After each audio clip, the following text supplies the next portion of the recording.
Music by Kamlesh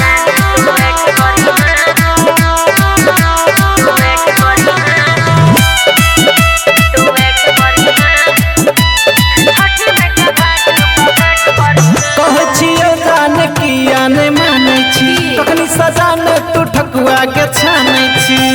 हाथ का time बजत आई कहै छियौ जान किया नहीं मानै छी तखनी सजान तू ठकुआ के छानै छी कहे के जल्दी से अभी है नहीं लेट करी है आवे छियो जान तू वेट करी है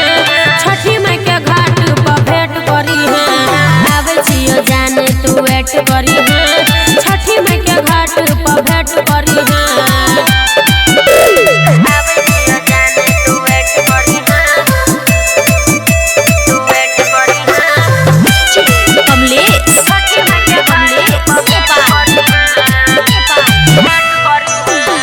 भगलया गुरु कर जान धर छी दौरा माथ पर कखनी सताकै छी बात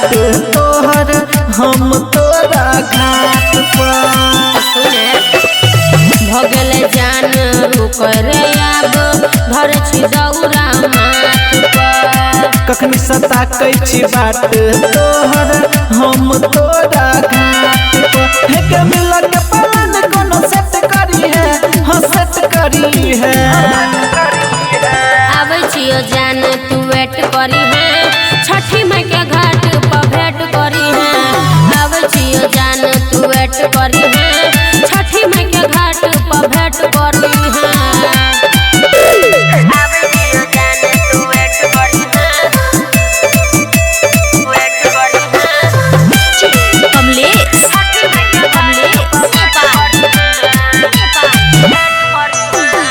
सुनर राइटर भोलू मिलैला लगैया हमारा डर रे कर छे प्यार त सुन के सुमन कर नहीं फिकर के सुनर राइटर भोलू मिलैला लगैया हमारा डर रे कर छे प्यार त सुन के सुमन कर नहीं फिकर के नहीं राम दुलार सहेट करी है नहीं हेट करी है आवे छियो जान तू वेट करी है छठी माई के घाट पर भेंट करी है आवे छियो जान तू वेट करी है छठी माई के घाट पर भेंट करी है बुझली न रे रुकले रही है मिथिलांचल रिकॉर्डिंग स्टूडियो किसानपुर। क्या आप भी चाहते हैं कि अच्छे से अच्छे ऑडियो वीडियो बनाएं तो एक बार ज़रूर संपर्क करें। Mithilanchal music mobile number 9817781906।